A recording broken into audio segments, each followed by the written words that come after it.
नमस्कार, मैं हूं संजय शर्मा। आप देख रहे हैं 4 PM न्यूज नेटवर्क। सोमवार को तो राजनाथ सिंह को जयपुर में होना चाहिए था। जो घमासान चल रहा है राजस्थान में, उसका कहीं ना कहीं निपटारा करना था। जो पर्यवेक्षक बनाए हैं, मोदी जी की अनुमति से पर्यवेक्षक बनाए गए थे। क्या किया कहते हैं भाई, वसुंधरा राजे को यही मैनेज कर सकते हैं। पूरी पार्टी को 360 अंश के कोण पे घुमा के रख दिया है वसुंधरा ने। लगभग ऐलान कर दिया है कि बनेंगे तो हम बनेंगे, वरना फिर एक ट्वीट कर दिया देर शाम को, इतवार की देर शाम को। सारी बातें लिख दी, अधिकार, मौलिक अधिकार, नैतिकता, सब पाठ पढ़ा दिया उस ट्वीट में। राजनाथ सिंह को पर्यवेक्षक बना तो दिया, लेकिन फिर याद आया कि राजनाथ सिंह के वसुंधरा के रिश्ते बहुत अच्छे हैं। और मोदी जी के और राजनाथ सिंह के रिश्ते क्या है, इसको मुझे बहुत विस्तार से आपको बताने की जरूरत नहीं है। कि देश का हर आदमी जानता है कि राजनाथ सिंह के दिल में मोदी जी के लिए कितना प्यार है, कितना इलू इलू है। राजनाथ सिंह को बर्फ पे लगाने की मोदी जी ने कोई कसर छोड़ी नहीं। जितना राजनाथ सिंह का कद कम किया जा सकता हो उतना कद कम किया गया, जितना उनको परेशान किया जा सकता हो उतना उनको परेशान किया गया। वो आपने एक परेड का वो वीडियो देखा होगा जिसमें राजनाथ सिंह जा रहे हैं और पीछे से इशारा कर दिया जाता है कि आप मोदी जी चल रहे हैं, आप थोड़ा साइड में आ जाइए। मतलब रक्षा मंत्रालय की परेड में रक्षा मंत्री को किनारे करने का ऐसा वीडियो कभी देखा नहीं होगा। जेपी नड्डा को तो वो लगभग दुत्कारते हुए पीछे हट जाइए अमित शाह ने, वो हमने वीडियो देखा है। तो राजनाथ का पर्यवेक्षक बनना ही चौंका गया था कि राजस्थान का पर्यवेक्षक राजनाथ सिंह को क्यों बनाया गया। तब मान रहे थे लोग कि भाई वसुंधरा राजे एकदम बगावत के तेवर में, और बिना वसुंधरा के राजस्थान में सरकार बनाने की कल्पना नहीं कर पा रही है भारतीय जनता पार्टी। मोदी जी को पता है कि अगर वसुंधरा ने थोड़ा भी गेम खेल दिया, थोड़ा भी गेम कर दिया, तो 24 में बहुत बुरा हाल हो जाएगा। इसमें कोई शक नहीं है, इसमें कोई दो राय नहीं है, इसमें किसी को कुछ कहने की गुंजाइश नहीं है कि वसुंधरा राजे राजस्थान में भारतीय जनता पार्टी का सबसे बड़ा चेहरा है। अब भले वो कहते हैं कि राजस्थान में चुनाव मोदी जी के नाम पे जीता गया, वसुंधरा कहाँ है, क्या है, इस तरह की डायलॉग बाजी नेता कर सकते हैं, गोदी मीडिया के एंकर कर सकते हैं, सुधीर चौधरी कर सकते हैं, रूपका लियाकत कर सकती है, अंजना ओम कश्यप कर सकती है। लेकिन ग्राउंड पे जाएंगे आप, राजस्थान में देखेंगे, राजस्थान के नेताओं से बात करेंगे, तो आपको समझ आ जाएगा कि बिना वसुंधरा के भारतीय जनता पार्टी की राजस्थान में कल्पना नहीं की जा सकती। और अब उन वसुंधरा के समर्थकों ने साफ साफ कह दिया कि नेता हमें वसुंधरा ही चाहिए। अब मामला यहां फंस गया, अब पेच यहां फंस गया। अगर वसुंधरा की जगह किसी और को मुख्यमंत्री बना दिया, तो डर यह है कि वसुंधरा के घर पर लगातार जो 2-3 दर्जन विधायक लगातार आ रहे हैं, जा रहे हैं, कह रहे हैं कि हमें वसुंधरा चाहिए, अगर उन्होंने बगावत कर दी तो सिर्फ 15 सीटें ज्यादा हैं, 15 सीटें कुछ भी ज्यादा नहीं होती, 15 विधायक ज्यादा कुछ नहीं होते। बीजेपी को एक रिपोर्ट मिली है, ऊपर भेजी गई प्रधानमंत्री को, भाजपा को, वहां के स्थानीय नेताओं ने भेजी, मुझे बताया गया। उसमें कहा गया है कि 40 से 50 विधायक वसुंधरा के साथ किसी भी स्थिति में जा सकते हैं। तो भारतीय जनता पार्टी परेशान है कि अगर ये 50 विधायक दल बदल की सीमा से आगे निकल गए और कांग्रेस ने सपोर्ट कर दिया, तो बैठी बिठाई दावत, बैठी बिठाई परसी परसाई थाली एकदम हाथ से खिसक जाएगी। बीजेपी ऐसी कई बार थालियां कांग्रेस के हाथों से खिसका चुकी है। एक चीज तो तय है कि जो शिवराज सिंह चौहान के साथ किया मोदी जी ने, वो वसुंधरा के साथ नहीं कर पा रहे। शिवराज सिंह चौहान तो सीधे हैं, वो विनम्र हो गए, उनको पता है कि वसुंधरा जितना दमखम, वसुंधरा जितनी ताकत उनके अंदर नहीं है। वो तो विनम्र हो गए कि मेरी कोई चाहत ही नहीं है, मुझे जो बना देंगे वो तो मैं, जो हुक्म मेरे आका वाले स्टाइल में रहूंगा, मैं तो साथ रहूंगा। लेकिन वसुंधरा के साथ ऐसा नहीं है। वो राजस्थानी तेवर, वो राजस्थानी कड़कपन, वो शैली वसुंधरा की जरा अलग है। दमखम भी है वसुंधरा में, वसुंधरा किसी भी सीमा तक जा भी सकती है। तो नाराज होती हैं। पिछले 10 सालों की राजनीति आप देखेंगे वसुंधरा की, कोई भी पक्ष ऐसा नहीं आया कि जब वो मोदी जी के सामने झुकती हुई नजर आ रही हो। मोदी जी से उन्होंने कह दिया रिश्ते बराबर वाले स्टाइल से। तो वसुंधरा उतना झुकने वाली नहीं है, वसुंधरा के अपने अलग तेवर हैं, अलग शैली हैं। तो वसुंधरा के साथ विधायक भी काफी है। तो बीजेपी डरी हुई है, मोदी जी डरे हुए हैं कि वसुंधरा कुछ गेम ना कर दे। सब लोग हैरान है कि राजनाथ सिंह को सोमवार को रहना चाहिए था जयपुर में, विधायकों से बात करते, संवाद करते, लेकिन राजनाथ सिंह को कमान देने के बाद दिल्ली दरबार को लगा कि मामला बिगड़ सकता है, तो जेपी नड्डा ने पहली बार किसी पार्टी के राष्ट्रीय अध्यक्ष ने, बीजेपी जैसी पार्टी के राष्ट्रीय अध्यक्ष ने पहली बार विधायकों से सीधे संवाद किया। छत्तीसगढ़ के विधायकों से तो नहीं किया, मध्य प्रदेश के विधायकों से तो नहीं किया, सीधा संवाद किया राजस्थान के विधायकों से। वो कहा पार्टी माँ समान होती है, पार्टी का अनुशासन, आचरण, ये सारी बातें बताई। तो मैं जैसे बता रहा था ना कि शिवराज सिंह चौहान तो मध्य प्रदेश में जितने सीधे हैं, विनम्र भाव से उन्होंने कह दिया वसुंधरा नहीं है। और शिवराज सिंह जितने विनम्र हुए हैं वो भी मोदी जी को डरा रहा है कि एक कहावत है ना, कहा जाता है कि जब सांप सीधा हो जाए, लेट जाए तो खतरनाक हो जाता है, वो अटैक करने की तैयारी हो रहा है। मैं शिवराज सिंह पे को कोई सांप बाप नहीं कह रहा हूँ, लेकिन उनका इतना विनम्र होना भी बहुत डरा रहा है मोदी जी को। लग रहा है कि ऐसा ना हो कहीं अभी शिवराज मान गए हैं और 4-5 महीने बाद लोकसभा चुनाव हो, उसमें वो कुछ गुल खिला दें।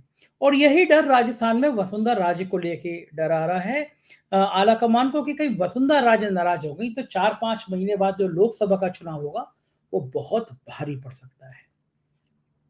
राजनाथ सिंह को पहले बनाना और फिर राजनाथ सिंह का ना जाना राजनीतिक गलियारों में बहुत चर्चा का विषय। ये बहाना लिया गया कि राष्ट्रपति लखनऊ में आ रही हैं, राजनाथ सिंह यहाँ लखनऊ के सांसद हैं, उनको यहाँ रहना था इसलिए वो जयपुर नहीं आ रहे। तो राष्ट्रपति सोमवार को आ रही हैं, राजनाथ सिंह पे एक पास इतवार फ्री था, शनिवार फ्री था, एक इम्पोर्टेंट है, आपको इम्पोर्टेंट काम दिया गया, जा सकते हैं। देखिए फिर वही बात, बिल्ली के गले में घंटी कौन बांधे, कौन जाके वसुंधरा राजे से पंगा ले और नहीं निपटा पाए तो अपनी स्थिति खराब करे। तो राजनाथ सिंह को भी मौका मिल गया, वो राष्ट्रपति के साथ लखनऊ में भ्रमण कर रहे हैं। राजनाथ सिंह का फ्यूचर क्या होगा, नितिन गडकरी का फ्यूचर क्या होगा, इसमें हम कभी अलग से वीडियो बनाएंगे और बताएंगे कि गडकरी के दिल में जो तरंगे उठ रही थी, जो उमन तमन्ना जाग रही थी, उसका अब मोदी कैसे इलाज करने वाले हैं। गडकरी की पीआर टीम और उनके कुछ पेरोल पे रहने वाले लोग बड़े परेशान हैं उनके भविष्य को लेकर, उस पर हम अलग से वीडियो बनाएंगे। लेकिन राजस्थान का जो पेच है, इसकी गूंज आने वाले टाइम तक भी बीजेपी में सुनाई दे सकती है, क्योंकि उत्तर प्रदेश में जहाँ के राजनाथ सिंह मौजूद हैं, यहाँ की भी राजनीति कुछ अलग ही चल रही है। पिछले दिनों में योगी आदित्यनाथ को बुलाया गया दिल्ली, वो गए। जब वो गए तो शाम के 7 बजे के आसपास मैंने देखा उन्होंने ट्वीट किया, पहले जेपी नड्डा के साथ मिलते हुए 3 फोटो डाले उन्होंने 7 बज के कुछ मिनट पे, फिर प्रधानमंत्री के साथ मिलते हुए वो भी 7 बज के कुछ मिनट पे 3 फोटो डाले। मैंने देखा कि इसमें अमित शाह नहीं है, तो मैं हैरान हुआ कि अमित शाह के फोटो ट्वीट नहीं किए गए, मुख्यमंत्री मिले नहीं उनसे, क्या बात है। तो मैंने इसमें 10 बजे की स्टोरी करी चैनल पे कि भाई अमित शाह के साथ मीटिंग का है, तो आप वो योगी आदित्यनाथ की टाइमिंग पे जाके ट्विटर पे जाके देखिएगा, जब मेरी स्टोरी एकदम वायरल हुई कि खेल क्या है, और मैंने बताया था उस स्टोरी पे कि योगी आदित्यनाथ को क्यों बुलाया गया दिल्ली और क्या गेम चल रहा है। तो रात के 11:30 बजे, यानी मेरी स्टोरी के 1.5 घंटे बाद फिर योगी आदित्यनाथ ने ट्वीट किया, जेपी नड्डा के साथ 3 फोटो, प्रधानमंत्री नरेंद्र मोदी के साथ 3 फोटो, लेकिन अमित शाह के साथ सिर्फ 1 फोटो।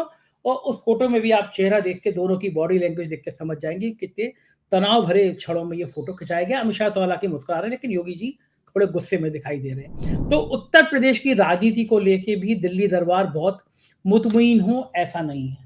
दिल्ली में जो योगी आदित्यनाथ को लेकर मीटिंग हुई, उसकी तरह तरह की राजनीतिक अटकलें, राजनीतिक चर्चाएं उत्तर प्रदेश में हैं। कुछ लोगों को कहना है कि वहां पे प्रस्ताव दिया गया कि प्रदेश में एक डिप्टी सीएम और बनाया जाए, अरविंद शर्मा बनाए जाएं, उनको गृह विभाग दिया जाए। ऐसी बातें पहले भी हुई थी, योगी सरकार पार्ट 1 में भी हुई थी, और ये चर्चाएं फिर शुरू हो गई। मैं सच्चाई है या नहीं मैं नहीं कह सकता, लेकिन चर्चाएं पॉलिटिकल गलियारे में हैं। और ये भी कहा जाता है कि योगी जी ने इसके लिए साफ मना कर दिया। ये तो मुझे भी लगता है कि योगी जी किसी कीमत पर एक गृह मंत्रालय अरविंद शर्मा या किसी को भी देने को राजी नहीं होंगे। और योगी आदित्यनाथ जिस तेवर के हैं, उस तेवर में वो पकड़ेंगे कि लो पकड़ो भैया, मैं चला गोरखपुर।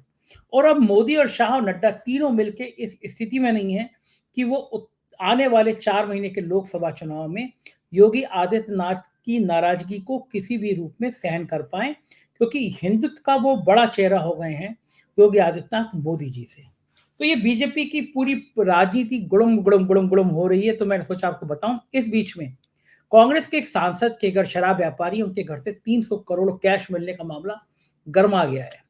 भारतीय जनता पार्टी ने पूरे देश भर में इसके खिलाफ प्रदर्शन किया और कहा कि ये कहां से आया, बताएं। राहुल गांधी की ये भारत जोड़ो यात्रा का भ्रष्टाचारी जोड़ो यात्रा थी, इस तरह के तमाम ट्वीट किए गए। हाँ आंदोलन हुआ, ठीक बात है, ये पता चलना चाहिए देश को कि ये 300 करोड़ कैश कहां से आया। एक सांसद के घर पर, शराब व्यवसायी है सांसद, उसके घर पे 300 करोड़ कहाँ से आया? पता चलना चाहिए। लेकिन होता क्या है, जब ये इतने करोड़ों के मामले खुलते हैं, तो देश को कुछ पता नहीं चलता है। उत्तर प्रदेश के चुनाव से पहले कन्नौज में छापा मारा गया, सैकड़ों करोड़ रुपए एक इत्र व्यापारी के यहाँ से मिला।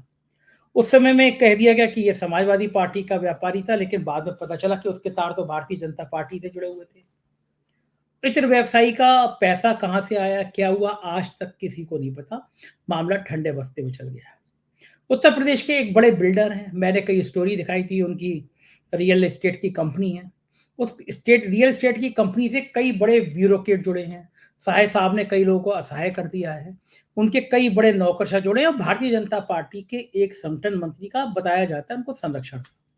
और इस संगठन मंत्री के जरिए उन साहब ने करोड़ों रुपए के वारे न्यारे कर दिए। लेकिन दिल्ली दरबार को जब पता चला, और तब तक ये संगठन मंत्री की कहानी पता नहीं चली थी, केवल ये पता चला था कि यूपी के कई बड़े नौकरशाहों के पैसे लगे हैं, तो अचानक इनकम टैक्स ने छापा मार दिया और कई जगह पे रेड हुई। और बताया जाता है कि लखनऊ में करीब 300-400 करोड़ की जमीन, जो नोटबंदी के समय नगदी से खरीदी गई थी, वो पूरी जमीन इनकम टैक्स ने सीज कर ली।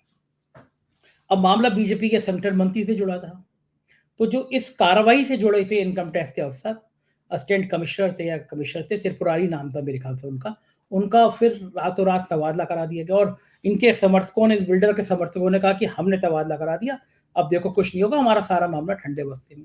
तो ये 300 करोड़ तो दिख रहा है, बीजेपी उसके लिए प्रदर्शन कर रही है। लेकिन लखनऊ में, जैसे मैंने बताया, एक छोटी सी घटना बताई कि 400-500 करोड़ की जमीन इनकम टैक्स ने सीज कर दी, जो नोटबंदी के समय नगद पैसों से खरीदी गई थी। तो आज तक देश को ये नहीं पता कि वो कौन अफसर थे, वो कौन नेता थे, नोटबंदी में 300-400 करोड़ की जमीन किसने खरीदी। बल्कि दावा ये हो रहा है इनकम टैक्स के विभाग में है कि उस कमिश्नर का, उस अफसर का तबादला करा दिया इस मजबूत लॉबी ने। भाई बेईमानी कहीं की हो, बेईमान कहीं का भी हो, उसका चेहरा सामने आना चाहिए। और चेहरा तो इस लेवल पे सामने आना चाहिए, ये पता चलना चाहिए कि आखिर कहानी है तो है क्या। एक बड़ा सवाल ये भी है कि इस देश में बेईमानी का बड़ा कारण एक इलेक्टोरल बॉन्ड है, कि जिससे सरकार, जैसे पार्टियां चंदा लेती है, सरकार जिसकी होती है उससे समर्थित पार्टियों को चंदा मिलता है। बहुत समय से ये मांग उठती रही है कि पार्टियों को जो चंदा मिलता है उसका नाम सार्वजनिक करना चाहिए कि कौन चंदा दे रहा है। आज तक नहीं बताया गया। भारतीय जनता पार्टी को मोटा मोटा 16,000 करोड़ का चंदा दिया गया, ये सोशल मीडिया पे चल रहा है। अब वो 16,000 करोड़ का चंदा किसने दिया? 200 करोड़ के व्यापारी पे, कैश पे जमीन आसमान एक हो गया, 300 करोड़ पे जमीन आसमान एक हो गया, 200 है, 300 है, इस पे अभी चिंतन जारी है। अधिकृत जानकारी कहीं से नहीं आई है। गोदी मीडिया के चैनल दिन रात उसको दिखा रहे हैं, दिखाना भी चाहिए, मामला कांग्रेस का जो है।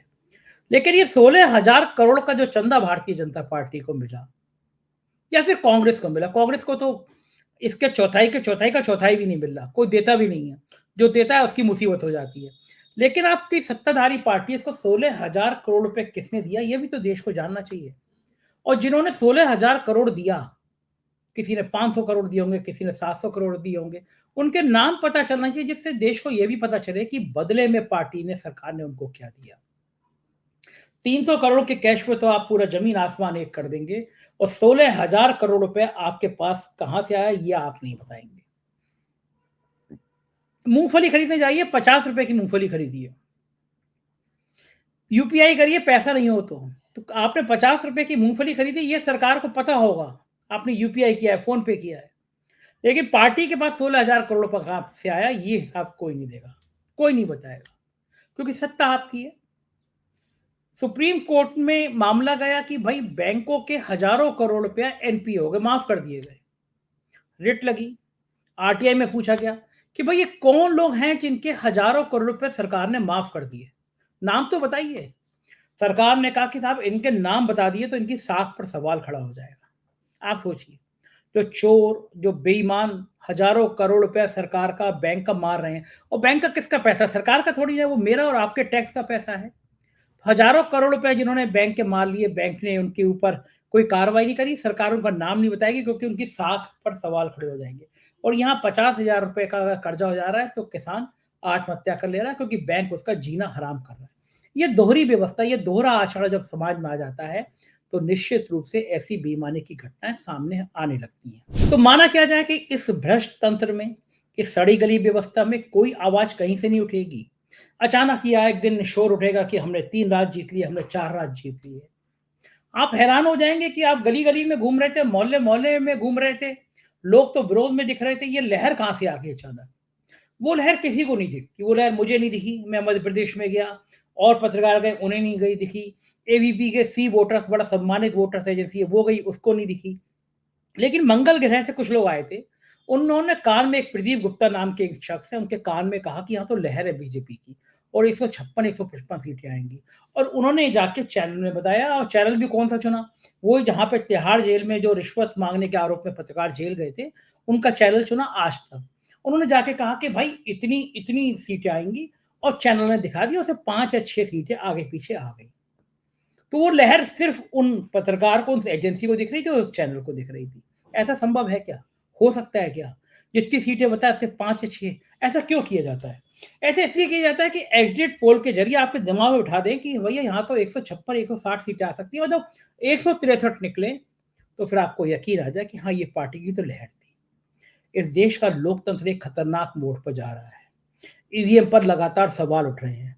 अखिलेश यादव ने सवाल उठाए, मायावती ने चुनाव पर शक जाहिर किया, कांग्रेस ने सवाल उठाए, दिग्विजय सिंह ने प्रदर्शन किया, दिग्विजय सिंह ने ट्वीट किया।